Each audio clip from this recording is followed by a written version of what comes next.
Hello friends, स्वागत है आपका मैथ्स विद संदीप ओझा में। तो दोस्तों, आज हम स्टार्ट कर रहे हैं ऑब्जेक्टिव का एक सीरीज। प्रतिदिन हम आपको दो वीडियो प्रोवाइड कराएंगे। एक सब्जेक्टिव का होगा और दूसरा ऑब्जेक्टिव का होगा। तो ऑब्जेक्टिव का आज से हम स्टार्ट कर रहे हैं और कोशिश करेंगे कि कम समय में ज़्यादा से ज़्यादा ऑब्जेक्टिव सॉल्व करा पाए, क्योंकि आपको भी पता है कि ऑब्जेक्टिव का 100 क्वेश्चन आता है और मुझे 100 क्वेश्चन के हर साल के कराने हैं, कंप्लीट कराने हैं। तो हमारी कोशिश रहेगी कि कम समय में ज़्यादा से ज़्यादा, और आप भी थोड़ा सा कोशिश कीजिएगा कि अगर हमारा समझाने का तरीका थोड़ा फास्ट होगा तो आप वीडियो को रिपीट करके देख सकते हैं, ताकि आपको बेनिफिट मिले। अगर कोई कन्फ्यूजन या कोई डाउट हो किसी क्वेश्चन को लेकर तो आप कमेंट में हमें ज़रूर बताइएगा, ताकि हम उसको सुधार कर सकें। तो चलिए आज का हम वीडियो स्टार्ट करते हैं। और स्क्रीन पे आपको एक साइड में क्वेश्चन दिखेगा ऑब्जेक्टिव, जिसमें आपका ऑप्शन भी रहेगा, बट हम उसका सॉल्यूशन के साथ आंसर को बताते चलेंगे। ठीक है, तो देखिए पहला क्वेश्चन है, यदि वृत्त के व्यास के सिरों का नियामक 2, 3 और -6, 7 है। एक वृत्त है, इसके व्यास, ये हमारा व्यास हो गया, इसके सिरों का नियामक दिया हुआ है। कितना दिया हुआ है? तो 2, 3 -6, 7, 2, 3 -6, 7। ठीक है, ये दोनों सिरों का निर्देशांक नियामक दिया हुआ है और पूछ रहा है कि उसके केंद्र का नियामक क्या होगा, यानी कि ये केंद्र का क्या होगा।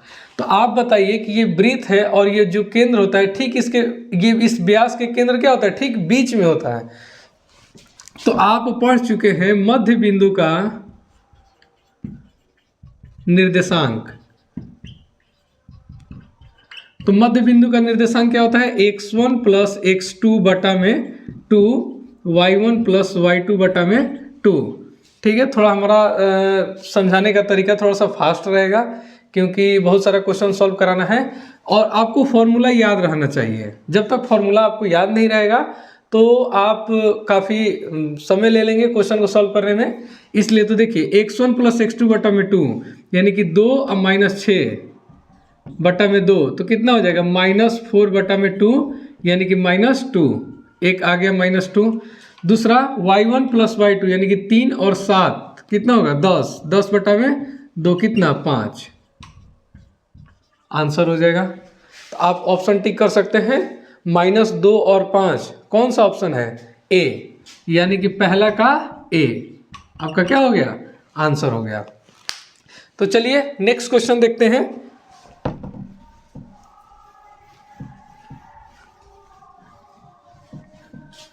देखिए नेक्स्ट क्वेश्चन हमारा है कि त्रिभुज ABC में P और Q बिंदु भुजा AB और AC पर क्रमशः इस प्रकार है कि, देखिए कुछ नहीं है, सिंपल सा क्वेश्चन है। ये हमारा एक त्रिभुज है, कैसा है? ABC, A, B और C।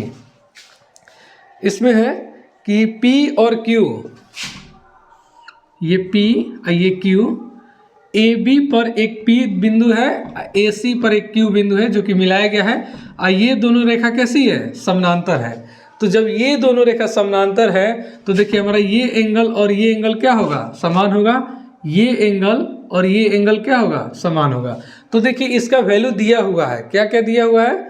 तो AP का 3 सेंटीमीटर दिया हुआ है, AP 3 सेंटीमीटर दिया हुआ है, और आपका दिया हुआ है PB 2 सेंटीमीटर दिया हुआ है, ये 2 सेंटीमीटर दिया हुआ है।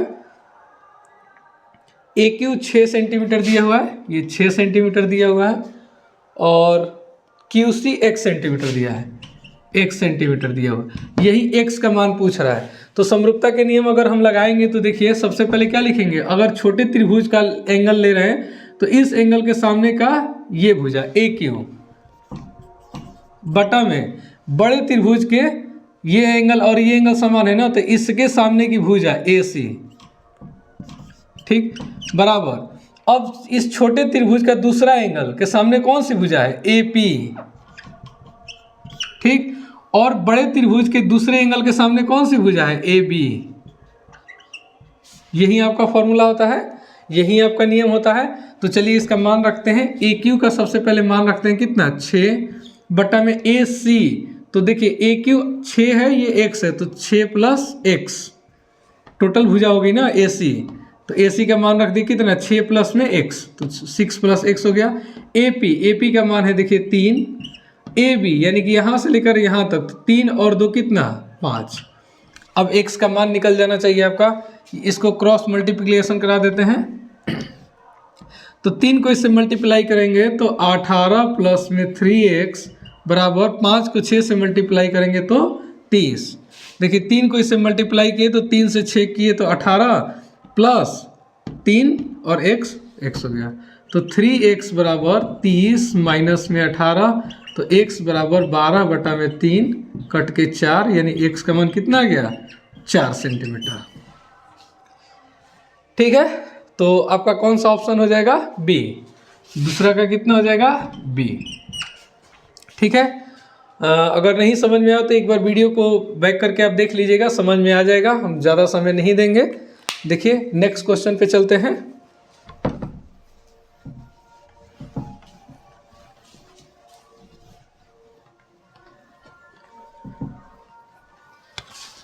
चलिए नेक्स्ट क्वेश्चन है कि दो समरूप त्रिभुज के क्षेत्रफल का अनुपात 9:4 है। यानी कि पहले त्रिभुज का क्षेत्रफल बटा में दूसरे त्रिभुज का क्षेत्रफल का अनुपात दिया हुआ है कितना 9:4, 9/4। तो पूछ रहा है कि उसकी संगत ऊंचाइयों का अनुपात क्या होगा, यानी कि h1 अनुपात h2 या h1/h2 का मान आपसे क्या कर रहा है पूछ रहा है। तो देखिए एक प्रमेय होता है। प्रमेय क्या होता है कि दो समरूप त्रिभुज के क्षेत्रफल का अनुपात उसकी संगत भुजाओं के अनुपात के वर्ग के बराबर होता है। मतलब कि दो त्रिभुज अगर समरूप हो तो उनके क्षेत्रफल का अनुपात उसके भुजा के अनुपात यानी कि हाइट के अनुपात के वर्ग के समानुपाती होता है। मतलब कि क्षेत्रफल का स्क्वायर h1/h2 होता है। ठीक है, सॉरी, क्षेत्रफल का अनुपात उसके भुजाओं के वर्ग के अनुपात के बराबर होता है। इसके वर्ग के अनुपात के क्या होता है बराबर होता है। ये आपका प्रमेय होता है कि जब दो त्रिभुज समरूप हो तो उनके क्षेत्रफल का अनुपात उनकी भुजाओं के या हाइट के अनुपात के वर्ग के समानुपाती होता है। तो चलिए देखिए यही हमें निकालना है h1/h2। ये स्क्वायर इधर आएगा तो क्या हो जाएगा √9/4 = h1/h2। तो इसका वर्गमूल कितना हो जाता है 3/4 h1/h2 यानी कितना अनुपात आ गया 3:4। ये आपका प्रमेय होता है। एक बार फिर से मैं प्रमेय को रिपीट कर रहा हूँ, चाहे तो आप लिख भी सकते हैं कि दो समरूप त्रिभुज के क्षेत्रफल का अनुपात उसकी संगत भुजाओं के अनुपात के वर्ग के क्या होता है बराबर होता है। तो उसके देखिए वर्ग के बराबर है इसका क्षेत्रफल का अनुपात। तो इस स्क्वायर को इधर किए वर्गमूल हुआ और वर्गमूल से बाहर निकाले तो 3:4 जो कि हमारा आंसर हो गया। ऑप्शन नंबर आपका कौन सा हुआ, सॉरी इसका 4 का ये 2 हो जाएगा। 4 का वर्गमूल 2 होता है 3:2 जो कि हमारा ऑप्शन है बी, 3 का बी। देख लीजिएगा इसको, ऑप्शन आपके क्वेश्चन पे स्क्रीन पे दिख रहा होगा क्वेश्चन।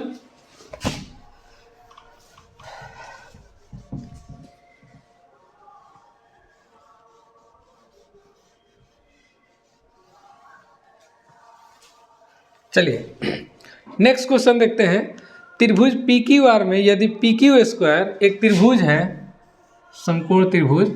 अब इसका जो PQR कहाँ कहाँ लिखना है ये भी डिसाइड नहीं है, बट देखिए आगे इक्वेशन दिया हुआ है कि यदि PQ² बराबर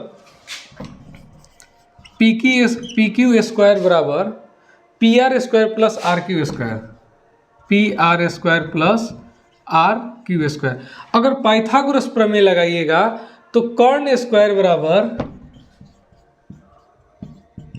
लंब स्क्वायर प्लस आधार स्क्वायर होता है। अगर समकोण त्रिभुज हो तो पाइथागोरस प्रमेय से जब समकोण तो यहाँ पे 90 डिग्री होता है तो 90 डिग्री के सामने की भुजा क्या होती है कर्ण होती है। तो देखिए कर्ण ही तो PQ है यानी PQ हमारी हो गई। तो देखिए PQ² बराबर PR यानी कि हमारा समकोण कहाँ बन रहा है R पे बन रहा है।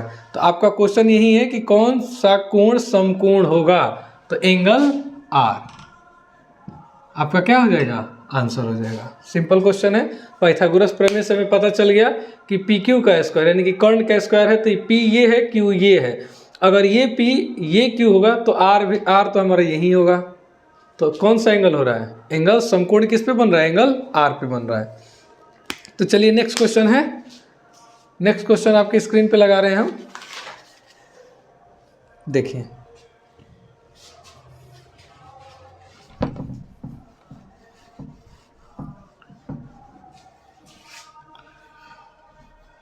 चलिए देखिए, नेक्स्ट क्वेश्चन है कि एक वृत्त पर कितनी स्पर्श रेखाएं खींची जा सकती है। देखिए 5 और 6 क्वेश्चन छूट गया है, स्क्रीन पे हम फोटो लेना भूल गए हैं, तो इसीलिए 5 और 6 क्वेश्चन नहीं दिख रहा होगा, कभी करा देंगे उसको। देखिए 7 नंबर दिख रहा होगा। 7 नंबर में है कि एक वृत्त पर कितनी स्पर्श रेखाएं खींची जा सकती है, तो अनंत। क्या हो जाएगा? अनंत। ठीक है, इसको तो सॉल्व करने की जरूरत नहीं है। अगला क्वेश्चन है कि अंडर रूट में 8 नंबर 1 + tan स्क्वायर ए। 8 नंबर क्वेश्चन है आपका, बहुत ही आसान क्वेश्चन है। 1 + tan स्क्वायर ए, तो कल ही फॉर्मूला आपको बताया था कि सेक स्क्वायर ए माइनस tan स्क्वायर ए बराबर क्या होता है? 1 होता है। अब ये माइनस tan स्क्वायर ए उधर जाके क्या हो जाएगा? प्लस हो जाएगा। सेक स्क्वायर ए बराबर 1 + tan स्क्वायर ए। अगर आप मेरी कल वाला वीडियो देखे होंगे पार्ट 7, तो उसमें सेम फॉर्मूला बताया हूँ मैं। देखिए यहाँ भी आ गया। तो फॉर्मूला को आप नोट डाउन करके रखिए, ये याद करके रखिए, काफ़ी इंपॉर्टेंट ये सब फॉर्मूला होता है। तो देखिए 1 + tan स्क्वायर ए का मान हम क्या रख सकते हैं? सेक स्क्वायर ए। सेक स्क्वायर ए। अब देखिए वर्गमूल से बाहर कब निकलता है? जब सेम चीज को 2 बार गुना किया होगा। तो सेक स्क्वायर ए है, तो ये वर्गमूल से बाहर क्या निकल जाएगा? सेक ए। ठीक है, तो देखिए आपका आंसर हो गया सेक ए। कौन सा ऑप्शन होगा आपका? बी। 8 का क्या हो गया? बी। बहुत ही आसान क्वेश्चन है। देखिए नेक्स्ट क्वेश्चन। आप हमारे चैनल से जुड़े रहिए। आने वाले 2025 में जो बोर्ड एग्जाम होने वाला है, उसमें मैथ्स में गारंटेड है कि आप बहुत अच्छे नंबर से पास हो जाएंगे। ठीक है, हमारे चैनल से जुड़े रहिए और हर वीडियो को देखते रहिए। अगला क्वेश्चन है कि cosec square 57 degree, cosec square 57 degree minus tan square 33 degree, tan square 33 degree. देखिए जब तक इसका फॉर्मूला याद नहीं होगा आप जल्दी सॉल्व नहीं कर सकते हैं। आप इसका मान ढूंढने लगेगा, जबकि ये मान पे नहीं बनेगा। इसका सीधे एक आंसर होगा। कैसे होगा? देखिए tan 90 माइनस थीटा क्या होता है? Cot theta. tan 90 minus theta का फॉर्मूला क्या होता है? Cot theta. तो देखिए इसी पे हम इसको तोड़ेंगे। कॉसेक स्क्वायर ये सेम रहेगा 57 डिग्री माइनस, अब ये देखिए tan स्क्वायर 90 माइनस 90 में से कितना माइनस करेंगे कि हमारा 33 आएगा? तो 57। ठीक, और ये आप क्या पढ़े? tan स्क्वायर कहिए या tan थीटा या tan स्क्वायर थीटा, सेम ही होता है। यहाँ बस स्क्वायर हो जाता है। तो tan स्क्वायर 90 माइनस थीटा क्या होता है? Cot square theta. तो देखिए कॉसेक स्क्वायर 57 डिग्री माइनस ये क्या हो जाएगा? Cot square theta. तो थीटा की जगह पे कितना है? 57 डिग्री, 57 डिग्री। अब आपका एक बहुत ही इंपॉर्टेंट क्वेश्चन फॉर्मूला होता है। क्या होता है? Cosec square theta minus cot square theta बराबर 1। ये आपका बड़ी ही इंपॉर्टेंट फॉर्मूला होता है। तो देखिए यहाँ भी सेम फॉर्मूला हो गया। Cosec square theta minus cot square theta. देखिए दोनों जगह थीटा थीटा क्या है? सेम है। तो इसका मान कितना हो गया? 1, जो कि आपका कौन सा ऑप्शन होगा? आपका ऑप्शन होगा बी, 9 का बी। तो अगर आप फॉर्मूला नहीं भी याद कर रखे हैं, जैसे जैसे क्वेश्चन में जो जो फॉर्मूला आ रहा है उसको एक जगह कहीं रफ में हो या किसी सादे पेज पे आप लोग इसको नोट डाउन करते रहिए, ताकि याद करने में आसानी रहेगा। तो चलिए नेक्स्ट क्वेश्चन देखते हैं।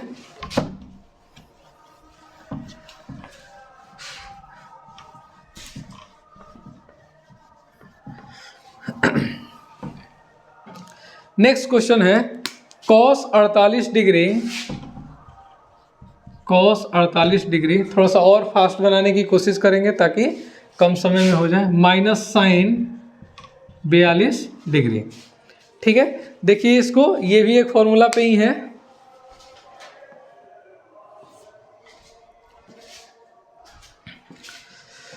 cos 48 डिग्री, तो देखिए cos 90 माइनस थीटा पे अगर करेंगे तो हमारा देखिए कितना आसानी से बन जाएगा। cos फॉर्मूला अभी आपको बताया, cos 90 minus cos 90 minus theta का बराबर फॉर्मूला होता है साइन थीटा।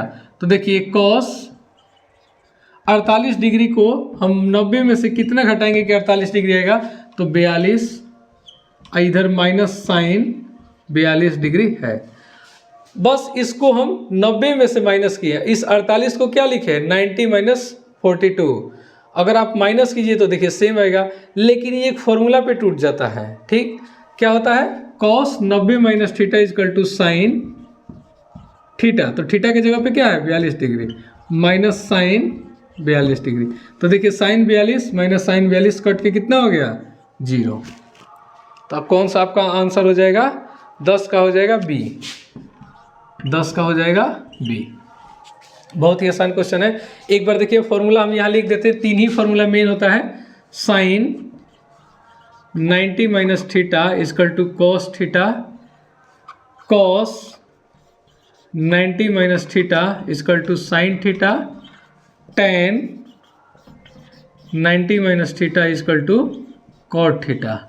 ठीक है, ये आपका 3 इंपॉर्टेंट फॉर्मूला होता है। ठीक, इसको जरूर आप नोट डाउन करके रखिए, याद करके रखिए। चलिए नेक्स्ट क्वेश्चन देखते हैं।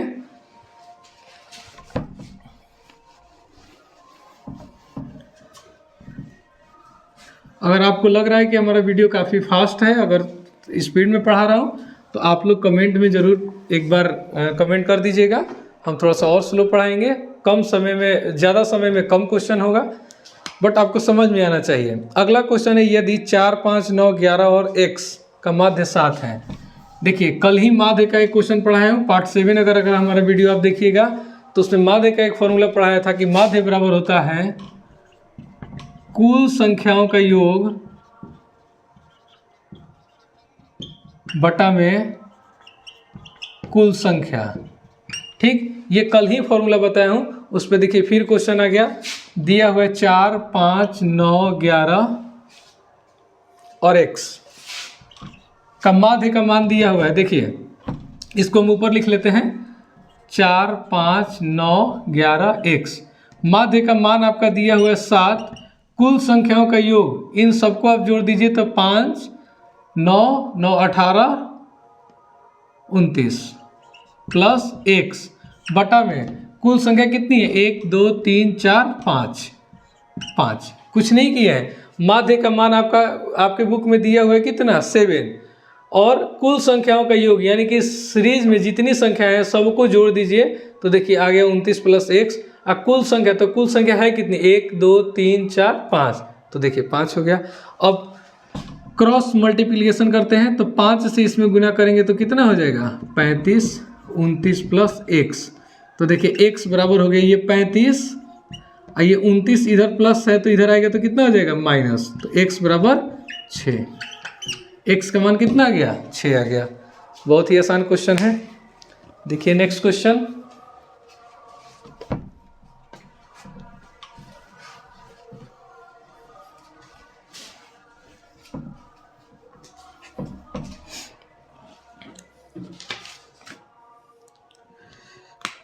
चलिए नेक्स्ट क्वेश्चन देखिए।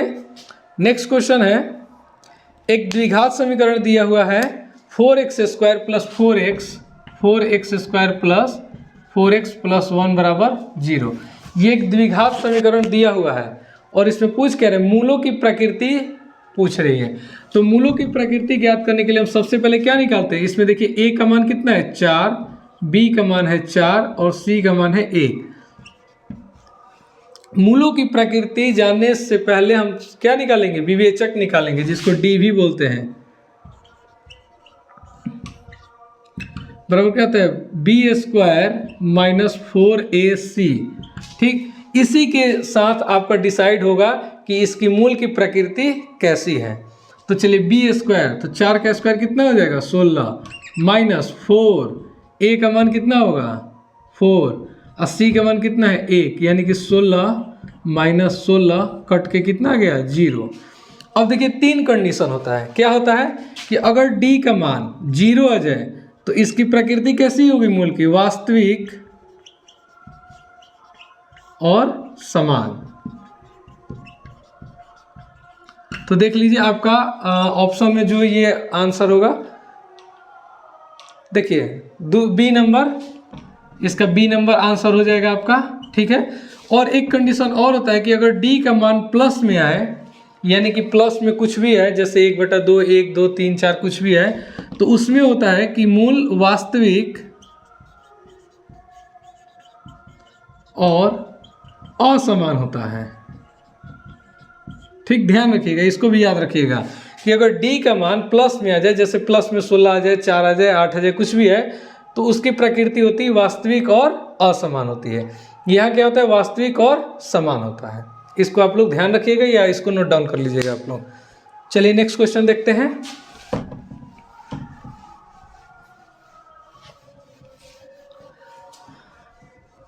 हमारी कोशिश रहेगी कि एक क्वेश्चन पे ज़्यादा से ज़्यादा 2 मिनट का हम समय दें, उससे ज़्यादा समय दीजिएगा तो आपका सब्जेक्टिव कम सॉल्व हो पाएगा और आप कम मार्क्स आ पाएगा। इसीलिए हम कोशिश करेंगे कि आप भी कोशिश कीजिएगा कि एक क्वेश्चन ऑब्जेक्टिव पे 2 मिनट ज़्यादा से ज़्यादा दे, इतना फास्ट आपका कैलकुलेशन होना चाहिए।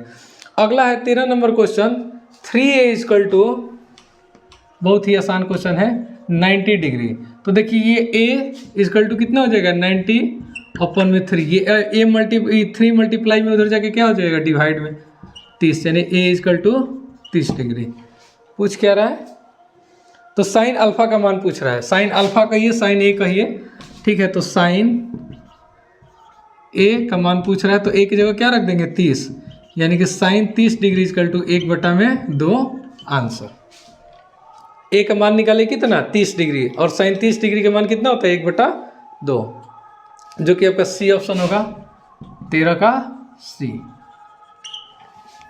देखिए नेक्स्ट क्वेश्चन, चलिए नेक्स्ट क्वेश्चन देखते हैं। नेक्स्ट क्वेश्चन हमारा है sine 45 plus theta minus cos 45 minus theta. तो जस्ट अभी हम आपको 3 फॉर्मूला बताए थे, उसी फॉर्मूला पे ये है। क्या पढ़ाया था अभी मैं पिछले क्वेश्चन में, sine 90 minus theta equal to cos theta, cos 90 minus theta equal to sine theta. अब देखिए ये साइन थीटा दिया हुआ है, ये वाला चीज आपको यहाँ दिया हुआ है। अब इसको यानी कि इसको हमें इस फॉर्म में लिखना है, ठीक। तो कैसे लिखेंगे, तो देखिए साइन थीटा बराबर क्या होता है, कॉस 90 माइनस थीटा का मान कितना होता है साइन थीटा। यह थीटा की जगह 45 प्लस थीटा दिया हुआ है, तो आप कंफ्यूज मत कीजिएगा। थीटा के जगह 45 प्लस थीटा आप लेके चलिए, आपका 1 मिनट में आंसर आ जाएगा। देखिए साइन थीटा को क्या लिखा गया, कॉस 90 माइनस थीटा। तो देखिए कॉस 90 माइनस, अब थीटा की जगह क्या लिखिएगा 45 प्लस में थीटा, बन गया आपका माइनस कॉस 45 माइनस थीटा, ये तो सेम रहेगा। अब देखिए कॉस 90, अब इस ब्रैकेट को बाहर कीजिए, माइनस 45 माइनस थीटा, ये हमारा तो सेम रहेगा 45 माइनस थीटा। अब 90 में से 45 गया, कितना होता है 45 minus theta minus cos 45 minus theta. देखिए ये दोनों सेम है, एक प्लस में एक माइनस में है, कैंसिल होकर कितना 0। बिल्कुल ही आसान क्वेश्चन था, एक बार यहीं पे समझते हैं। देखिए यहाँ साइन थीटा दिया हुआ है, ठीक है, थीटा की जगह 45 प्लस थीटा दिया हुआ है, कंफ्यूज नहीं करना। अभी हम आपको एक फॉर्मूला बताए थे कि cos 90 minus theta equal to होता है क्या साइन थीटा। तो देखिए साइन थीटा दिया हुआ है, इसको हमें इस रूप में लिखना है। तो कैसे लिखेंगे, cos 90, तो 90 माइनस माइनस थीटा, तो थीटा की जगह क्या लिखेंगे 45 प्लस थीटा। देखिए तो नेक्स्ट क्वेश्चन हमारा है 5x plus 2y equal to 16 और 7x minus 4y equal to 2। अब इसमें आपको x और y का मान पूछ रहा है, x और y का मान पूछ रहा है। तो कुछ नहीं करना है, आप पढ़े होंगे दो चर वाले रैखिक समीकरण। तो इसमें ये समीकरण हमारा 1 हुआ और ये 2 हुआ। तो क्या देखिए इन दोनों को तुलना कीजिए, तो देखिए यहाँ 4y है, यहाँ 2y है, प्लस है, ये माइनस है। तो कुछ नहीं करना है, इस समीकरण में क्या करना है, 2 से मल्टीप्लाई करना है। 2 से मल्टीप्लाई इसलिए कर रहे हैं क्योंकि देखिए ये 2 से क्या हो जाएगा, 4y हो जाएगा, प्लस में ये माइनस में, तो कैंसिल होकर हमारा क्या हो जाएगा, x का मान निकल जाएगा। तो चलिए मल्टीप्लाई करते हैं, 2 से कीजिएगा तो ये 10x plus 4y equal to 16, ठीक है। और ये हमारा सेम ही है। तो समीकरण 1 प्लस 2, 1 प्लस 2 कीजिएगा तो क्या हो जाएगा, तो आइए 10x प्लस 4y बराबर 16, इसको कीजिए 7x minus 4y equal to 2। तो देखिए हमारा प्लस माइनस कैंसिल हो गया, 7 और 10 17x बराबर 16 और 2 18, सॉरी ये 32 होगा।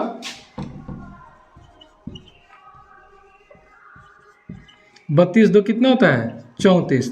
17 से कितनी बार में कट गया है, अब देखिए x का मान कितना आ गया, 2 आ गया। अब इस x का मान या तो आप समीकरण 1 में रखिए और नहीं तो 2 में रखिए। तो देखिए हम 2 में रखेंगे, 2 में रखने से थोड़ा सा आसान हो जाएगा। तो x का मान 2 रखिए इसमें, तो 7 दूनी कितना हो जाएगा, 14 माइनस 4y इक्वल टू 2।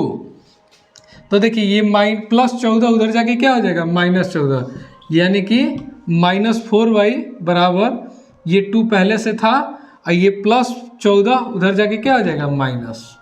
तो minus 4y equal to minus 12, ये माइनस से माइनस कैंसिल, 4 से कितनी बार में कैंसिल, 3 बार में, यानी y का कितना माना गया, 3। आंसर हो गया।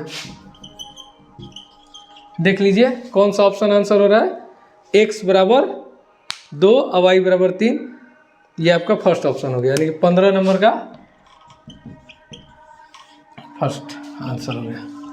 तो चलिए आज के वीडियो में इतना ही रहने देते हैं। मुझे लग रहा है 15 क्वेश्चन सॉल्व करा दिए हैं। नेक्स्ट वीडियो में हम फिर 15 क्वेश्चन सॉल्व कराएंगे। अगर कहीं आपको कोई कन्फ्यूजन हो तो आप मुझे कमेंट में ज़रूर अपना फीडबैक दीजिएगा।